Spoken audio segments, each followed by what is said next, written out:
ब्रह्म ज्ञान है क्या? जो नहीं जानते होंगे आम लोग, उनके लिए आप बताइए कि ब्रह्म ज्ञान है क्या? जेल में वो परिवर्तन लाए 16 जेलों में इनके, भारत के 16 जेल। जी हाँ, 16 जेलों में कार्यक्रम चलते हैं इनके। जेड+ की सिक्योरिटी भी मिली है। जेड+ की आशुतोष जी महाराज जी की सुरक्षा दी गई है।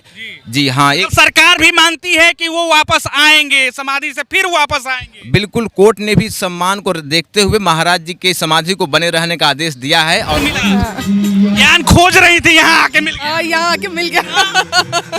इतने दिनों से नहीं मिला था। इतने दिनों से नहीं मिला था, ज्ञान यहीं आके मिला। क्या नाम है आपका? अभिलाषा सिंह। ले जाके बहुत अच्छा, बहुत अच्छा, बहुत अच्छा। मजा होता। हाँ हाँ, बहुत खुशी का। 2014 से अभी समाधि में बने हुए हैं और हमारा पूर्ण विश्वास है कि वो लौट के आएंगे। समाधि अच्छा लग रहा है। क्या कुछ सीखी यहाँ पे आके बताओ? बहुत कुछ। कैसे में?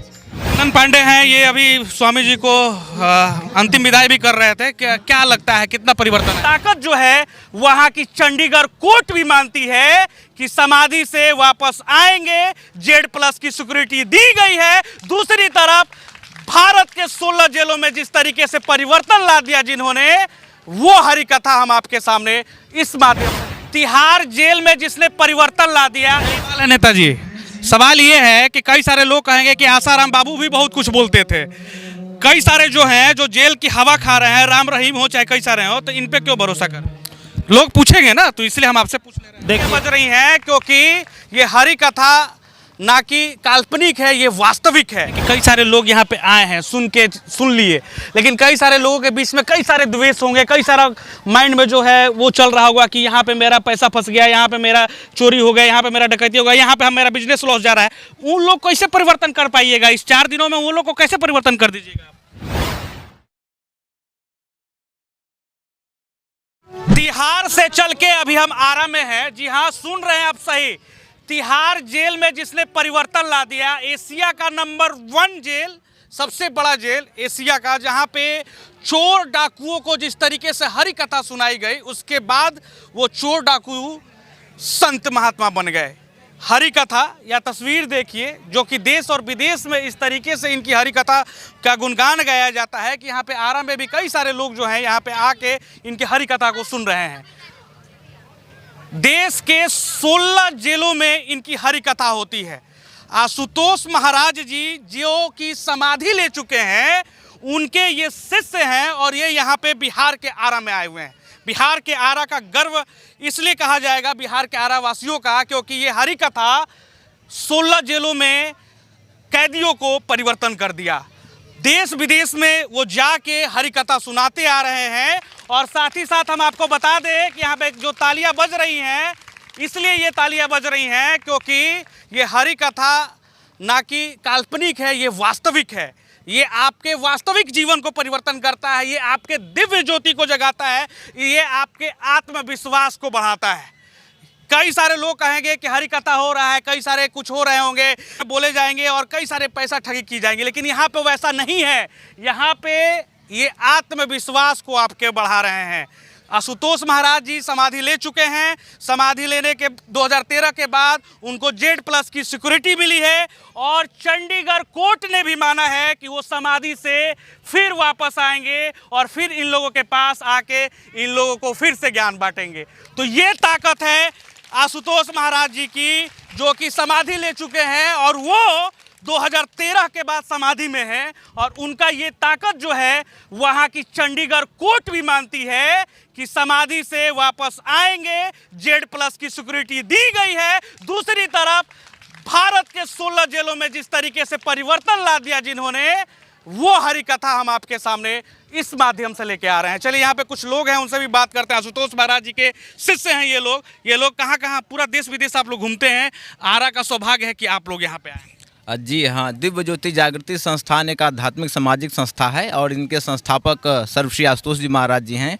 और देश भर में हमारी 400 शाखाएँ हैं और सामाजिक और आध्यात्मिक गतिविधियों के माध्यम से समाज का सर्वांगीण विकास करना, यही दिव्य ज्योति जागृति संस्थान का एक लक्ष्य है। और इसके केंद्र में सर्वश्री आशुतोष जी महाराज जी हैं। जो सवाल ये है कि एशिया का सबसे बड़ा जेल और उस जेल के कैदी खूंखार होते हैं। खूंखार कैदियों को एशिया के सबसे बड़े जेल तिहाड़ जेल में रखा जाता है। उस जेल में उन कैदियों के सामने कैसे परिवर्तन आ गया जी?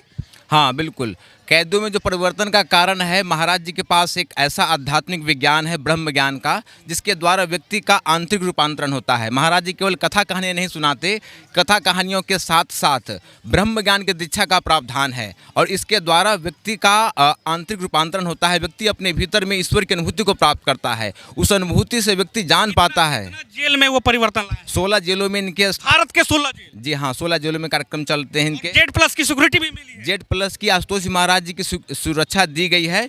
जी हाँ, तो सरकार भी मानती है कि वो वापस आएंगे, समाधि से फिर वापस आएंगे। बिल्कुल, कोर्ट ने भी सम्मान को देखते हुए महाराज जी के समाधि को बने रहने का आदेश दिया है और वो 2014 से अभी समाधि में बने हुए हैं और हमारा पूर्ण विश्वास है कि वो लौट के आएंगे। समाज को फिर से आशुतोष जी महाराज जी आएंगे और समाज को फिर से नया ज्ञान देंगे। जी हैं, ये स्वामी कपिल देवानंद जी हैं। कपिल देवानंद जी स्वामी से बात कर सकते हैं, चल सकते हैं ना इसमें से। तो स्वामी जी से बात करते हैं। बहुत सारा ज्ञान यहाँ पे लोगों को 4 दिनों का ये यहाँ पे किया है। इसमें क्या कुछ आपने दिया है आरा वासियों को? क्योंकि आपने तो चोर डकैत और जितने भी बड़े बड़े एशिया का सबसे बड़ा जेल में आपने परिवर्तन ला दिया, तो यहाँ पे क्या परिवर्तन करेंगे आम लोगों के बीच में? ये यूनिवर्सल ट्रूथ है कि आज तक समाज में जब भी परिवर्तन आया है तो शब्दों से परिवर्तन नहीं आया है, धर्म के कारण परिवर्तन आया है। इतिहास के अंदर किसी भी भक्तों के जीवन को देखा जाए, यहाँ तक कि कुरुक्षेत्र भूमि पर भगवान कृष्ण जैसा ट्यूटर, जो विश्वव्यापी ट्यूटर था, उससे बढ़कर ट्यूटर धरती पर कोई नहीं हो सकता। और अर्जुन जैसा जिज्ञासु, पर इतिहास बताता है कि 18 अध्याय गीता में से आधा से अधिक गीता अर्जुन को समझाने में खर्च हो गया। भगवान कृष्ण समझाते समझाते जरूर थक गए होंगे, पर अर्जुन टस से मस नहीं हुआ। गीता का अध्याय 11वें अध्याय कहता है, तब भगवान को अंतिम ब्रह्मास्त्र का प्रयोग करना पड़ा और वो अंतिम ब्रह्मास्त्र था ब्रह्म ज्ञान की दीक्षा। और ब्रह्म ज्ञान में जब दीक्षित किया। ब्रह्म ज्ञान है क्या? जो नहीं जानते होंगे आम लोग, उनके लिए आप बताइए कि ब्रह्म ज्ञान है क्या? ब्रह्म ज्ञान जो परमपिता परमेश्वर आपके घट के अंदर, दुनिया के घट के अंदर, हमारे घट के अंदर सुसुप्त अवस्था में है, उसी को जागृत करके उसका साक्षात्कार करवाना ही ब्रह्म ज्ञान है। उससे अवगत होना ही ब्रह्म ज्ञान होता है। और जब हम इस अवस्था को प्राप्त करते हैं तो इस अवस्था को प्राप्त करने के बाद ही जीवन के अंदर ध्यान की प्रक्रिया का जन्म होता है और यहीं से हमारा मानव बनना शुरू होता है। सवाल ये है कि कई सारे लोग यहाँ पे आए हैं, सुन लिए, लेकिन कई सारे लोगों के बीच में कई सारे द्वेष होंगे, कई सारा माइंड में जो है वो चल रहा होगा कि यहाँ पे मेरा पैसा फंस गया, यहाँ पे मेरा चोरी हो गया, यहाँ पे मेरा डकैती हो गया, यहाँ पे मेरा बिजनेस लॉस जा रहा है। उन लोग कैसे परिवर्तन कर पाइएगा? इस 4 दिनों में उन लोग को कैसे परिवर्तन कर दीजिएगा?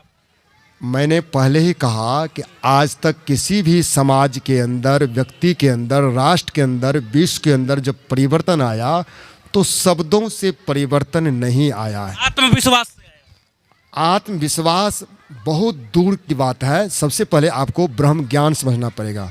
विश्वास शब्द डिक्शनरी का ऐसा शब्द है जो जल्दी साधारण आदमी को हजम नहीं होता है। विश्वास का जन्म ही होता है, श्रद्धा का जन्म ही होता है साक्षात्कार करने के उपरांत। इसलिए विश्वास जैसे शब्दों को तोड़ मटोड़ के नहीं रखा जाए। सबसे पहले ब्रह्म ज्ञान की दीक्षा में दीक्षित होने की आवश्यकता है। जब ब्रह्म ज्ञान में दीक्षित होंगे, गोस्वामी तुलसीदास जी कहते हैं, जाने बिनु होय न पड़ती थी। जब तक उस परमात्मा को हम जानेंगे नहीं तो उस पर विश्वास नहीं, जब तक विश्वास नहीं तो प्रीति नहीं, जब तक प्रीति नहीं तब तक आप अपने जीवन में भक्ति की शुरुआत, धर्म कर्म की शुरुआत, किसी भी प्रकार के अच्छे कर्म की शुरुआत आप जीवन में कर ही नहीं सकते हैं। यहाँ पे हम बात करते हैं और लोगों से भी, और कुछ लोगों से बात करते हैं जो यहाँ पे आए हुए हैं, उन लोगों से भी बात करते हैं। कैसा लगा यहाँ पे जो अभी देख रहे हैं, यहाँ पे जो हो रहा है? लगा, बहुत अच्छा लगा। चंदन पांडे हैं, ये अभी स्वामी जी को अंतिम विदाई भी कर रहे थे। क्या लगता है कितना परिवर्तन आएगा? बहुत ज़्यादा आएगा, समाज में बहुत ज़्यादा परिवर्तन आएगा। क्या आप लोग साथ में? हाँ, बहुत अच्छा परिवर्तन आया। इस आरावासियों के लिए बहुत शुभ अवसर मौका मिला है ज्ञान दीक्षा लेने के लिए, और जो लिए हुए भी और जो नहीं लिए भी हैं उनको भी इस धरती पर जीने के समाज की क्षमता के लिए उसको बढ़ाने के परोपकार है। हाँ, अब बात करते हैं, किस तरीके से देख रहे हैं पूरा अभी जो चल रहा है आरा में, और कई सारे लोग भी यहाँ पे आए हैं? देखिए, यहाँ यदि कोई भी धार्मिक कार्य होते हैं और संत आते हैं तो कहीं ना कहीं शहर में या मोहल्ले में या जहाँ भी होता है तो एक अपना संदेश छोड़ जाते हैं। वो धर्म के प्रति होता है, सच्चाई के प्रति होता है। सवाल है नेताजी, सवाल ये है कि कई सारे लोग कहेंगे कि आसाराम बाबू भी बहुत कुछ बोलते थे, कई सारे जो हैं जो जेल की हवा खा रहे हैं, राम रहीम हो चाहे कई सारे हो, तो इन पे क्यों भरोसा करें? लोग पूछेंगे ना, तो इसलिए हम आपसे पूछ ले रहे हैं। देखिए, पहली बात तो मैं बता देना चाहता हूँ कि भारत का जो सनातन धर्म है वो विश्वास पे टिका हुआ है। आपको विश्वास तो करना ही है। आज यहाँ हम ये पूछा डिफरेंस क्या है उनमें और इनमें, डिफरेंस क्या है? देखिए, डिफरेंस जितने भी संत हैं उनके कार्यकलाप भी अलग अलग हैं, इसलिए जिस तरह कार्यकलाप इनका है इन पर लोग विश्वास करते हैं। आसाराम बापू पर भी किए, लेकिन उनका कार्यकलाप निश्चित तौर पे गलत था। आज उनको गलत होने के कारण ही पूरे धार्मिक व्यवस्था के कारण बदनामी हुई। सही बात बोले। देखिए, सनातन धर्म कभी भी खराबी नहीं सिखाता है, और इसलिए मैंने इनसे कड़ा सवाल पूछा, क्योंकि हिंदू धर्म या सनातन धर्म जो है वो हमेशा जो है आत्मज्ञान सिखाता है, आपको आगे बढ़ाता है, ना कि उल्टा सीधा कह के कि हाई लीजिए दवाई, हाई लीजिए हाई कर देंगे आपको ठीक, ये नहीं सिखाता है। एकदम बिल्कुल। कहीं कहीं हम लोग के धार्मिक मान्यता में लोग इसे झूठा मूठा प्रपंच बोला जाए, कुछ ठगी लोग जो हैं बदनाम कर रहे हैं। हाँ, वही लोग धर्म को बदनाम कर रहे हैं। और लोगों से बात करते हैं सर, बात कर लेते हैं एक मिनट। महिलाओं से बात करते हैं। यहाँ पे देखिए कई सारी महिलाएं जो है यहाँ पे आई हुई हैं, और आत्मज्ञान कैसा लग रहा है बाबू? अच्छा लग रहा है। सीखी कुछ? यस, अच्छा लग रहा है। अच्छा लग रहा है। अच्छा लग रहा है। अच्छा लग रहा है। क्या कुछ सीखी यहाँ पे आके बताओ? बहुत कुछ। कैसे में? भगवान के बारे में, भगवान के बारे में जानने को मिला। भगवान के बारे में जानने के लिए, भगवान के बारे में जानने के लिए बहुत अच्छा लग रहा है। बहुत अच्छा लग रहा है। ये देखिए यहाँ पे कई सारी महिलाएं हैं, उन लोगों से भी हम बात करेंगे। कुछ लोगों से जानते हैं कि उनको कैसा लग रहा है। कैसा लग रहा है यहाँ पे आके? क्या बहुत अच्छा लग रहा है, खुशनुमा माहौल है। क्या कुछ सीखने को मिल रहा है? जीवन का अर्थ समझ में आता है। जीवन क्या है उसके बारे में सीखने को। हाँ, बहुत सारा जीवन क्या है उसके बारे में समझ में आ रहा है। देखिए बूढ़ी बूढ़ी महिलाएं भी यहाँ पे हैं, दादी की उम्र की हैं लोग। क्या नाम है दादी? कैसा लगा ले जाके? बहुत अच्छा, बहुत अच्छा। बहुत अच्छा। मजा होता? हाँ हाँ, बहुत खुशी का। बहुत खुशी बा। कैसा लगता? सही बात। सीख के मिला था। देखिए कई सारी महिलाएं जो हैं यहाँ पे तालियों के साथ और जो है यहाँ पे आई हुई हैं, और तालियों के साथ पूरा एकदम एंजॉय कर रही हैं, सीख रही हैं इस चीज़ को कि आखिर उनको कैसे आगे बढ़ना है अपने जीवन में, कैसे वो आगे बढ़ेंगी, कैसे वो नाम रोशन करेंगी। बात करते हैं, क्या नाम है? क्या कुछ सीखने को मिला दीदी यहाँ पे? आप तो लास्ट में गई वहाँ पे विदाई भी की, क्या कुछ जानकारी मिला यहाँ पे आने के बाद? तो बोलिए। ज्ञान मिला। हाँ, ज्ञान मिला। ज्ञान खोज रही थी, यहाँ आके मिल गया। यहाँ आके मिल गया। इतने दिनों से नहीं मिला था। इतने दिनों से नहीं मिला था, ज्ञान यही आके मिला। क्या नाम है आपका? अभिलाषा सिंह। कैसा लगा यहाँ पे आके? आपको कैसा लग रहा है? बहुत अच्छा लगा। क्या कुछ सीखी यहाँ पे? क्या कुछ यहाँ आके सीखे कि मनुष्य के जीवन में बहुत सारा ऐसा कुछ है जो अंदर ही अंदर इंसान को घमंडी बनाता है। यहाँ आके ये मिला कि आप अच्छे कर्म कर सकते हैं, अच्छे मनुष्य बन सकते हैं। सबसे पहले मनुष्य अच्छा बनना ही सबसे बड़ी बात है। क्या छोटी छोटी है? नीसू। कैसा लगा यहाँ पे आके? क्या कुछ सीखी? अभी तो इम्प्लीमेंट भी करोगी अपने लाइफ में, बताओ। आगे अच्छा फील हुआ। हम लोग को पूजा पाठ में रहने का वो मन। चलिए देखिए क्लैपिंग हो रही है और खुशनुमा माहौल है। कैसा लग रहा है? आप तो साथ में थी, क्या कुछ सीख रही हैं, क्या कुछ संदेश दे रही हैं, बताइए। देखिए बहुत कुछ सीखे हम, और आगे भी सीखने का मौका मिलेगा। जब तक हम ज्ञान दीक्षा नहीं लेंगे तब तक कुछ नहीं सीख पाएंगे। हम ज्ञानी हैं 2013 से। और अंदर घमंड रखती हैं कि नहीं? नहीं नहीं नहीं, सवाल यही है कि घमंड रखते हैं कि नहीं? घमंडे तो दूर कर रहे हैं ये। नहीं नहीं नहीं, घमंड नहीं है, एकदम नहीं। इसी के साथ हम आप सभी से अलविदा लेते हैं। तस्वीर देखिए कि किस तरीके से लगातार यहाँ पे जो है हरि वचन जो है, हरि कथा जो है वो गाया जा रहा है और लोगों को अपने जीवन में जो है इम्प्लीमेंट कराया जा रहा है कि आप अपने लाइफ में कैसे आगे बढ़ेंगे। वो सारी चीज़ें जो है वो यहाँ पे प्राप्त हो रही है। बाकी आप भी बताइए कितना आप लोग सीखते हैं और कितना आप लोग को लगता है कि परिवर्तन हो सकता है पूरा देश, पूरा बिहार। जय हिंद, जय बिहार। मैं रैना सिंह, सहयोगी आशीष मिश्रा, रोशन गुप्ता के साथ आरा भोजपुर, बिहार। श्वेत वर्ण है और सभी भूत प्राणियों के अंदर में निवास करते हैं। भूत किसको कहा गया? जो मर जाता है, ना कि जिंदा आदमी को भूत कहा गया। जो चाय पीता, कॉफी पीता, दिन में 4 दफा खाता, डींगे हाँकता और जीवन के अंदर रहकर जीवन के लक्ष्य को जो प्राप्त करने का भरसक प्रयास नहीं करता, उसको कहा भूत। मरे हुए को भूत नहीं कहा, जिंदा को भी भूत कहा। और आज ये भूत कैसा है? जिसके डर से रोड पर चलना मुश्किल है, जिसके चलते माँ बहनों का घर से निकलना मुश्किल है। यही भूत अनेकों घटनाओं को अंजाम देता है। गैंगरेप, हत्या, बलात्कार, छिनतई, नाना प्रकार के घटनाओं को अंजाम देते हुए भूत है। आज भोलेनाथ की कृपा से माँ पार्वती देखी साधारण शक्ति नहीं है, धड़ाम से भोले बाबा के चरणों में गिर पड़े। आज पार्वती को उस ब्रह्म ज्ञान की दीक्षा मिली। ब्रह्म ज्ञान, ब्रह्म का ज्ञान, ब्रह्म की जानकारी। आज पार्वती की तीसरी आंख खुल गई। Then I be a single, the whole body shall be full of light. तीसरी आंख खुली। जिन तीसरी आंख के खुलने से पार्वती क्या देखती है? अपने अंदर लाइट ही लाइट, ज्योत ही ज्योत, पूरा। आज भी सहयोग करें और इस पावन कथा को श्रवण कर अपने आप को पवित्र करें।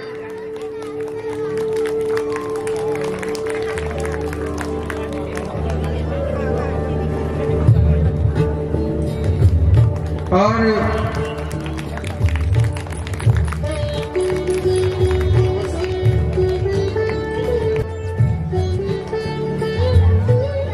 कुछ और थोड़ा बचा, बस तुरंत होगा।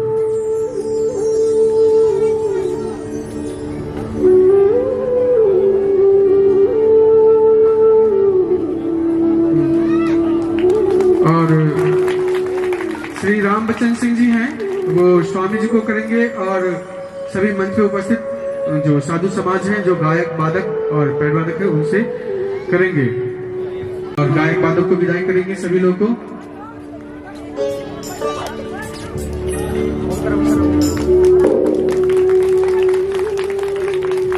जोरदार तालियों से स्वागत सभी लोगों का।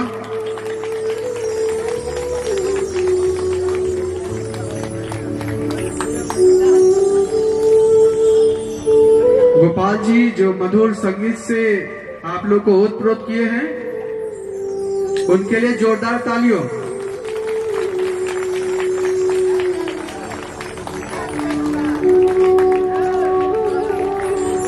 मनोज कुमार यादव जी हैं जो स्वामी जी को विदाई कर रहे हैं।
इसी के साथ इस कार्यक्रम को विराम देते हैं और अगर किसी के मन में आध्यात्मिक जिज्ञासा हो या आप हमको बना सकते हैं आपके मन में आध्यात्मिक प्रश्न है शंका है तो आप हम लोगों से मिलकर अपने प्रश्न का समाधान हाँ देखो एक और भजन सुनना चाहेंगे सर महाराज जी के शिष्य गुरु भाई गोपाल जी से बोलिए श्याम रामचंद्र महाराज जी की श्री कृष्ण बलदेव की सद्गुरु श्री आशुतोष जी महाराज जी की साचे दरबार की जय श्री हरि जय जय श्री हरि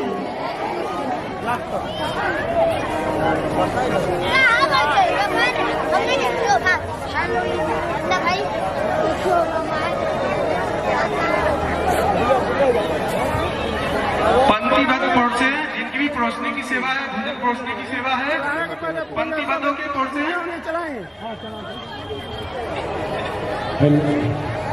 बोले सतगुरुदेव भगवान की जय, सच्चे दरबार की।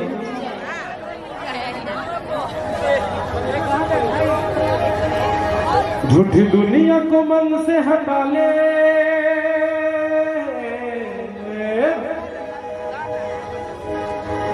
झूठी दुनिया को मन से हटा ले, ध्यान औषधि के जन्म में लगा ले। लगे जी कौन कौन नसीब बनवाना चाहते हैं?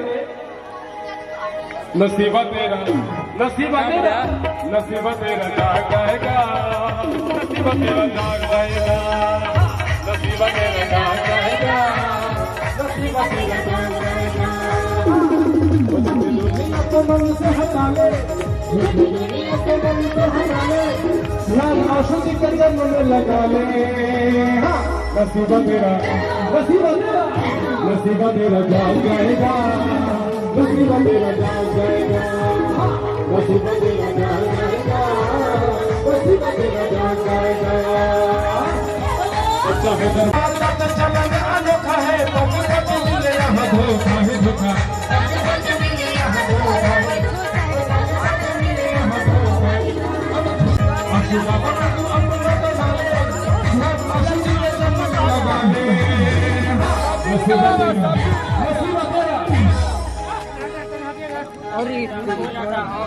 सब्जी दुनिया ले चलो प्रारंभ हो गया है। सब्जी ठीक बाबा कट कर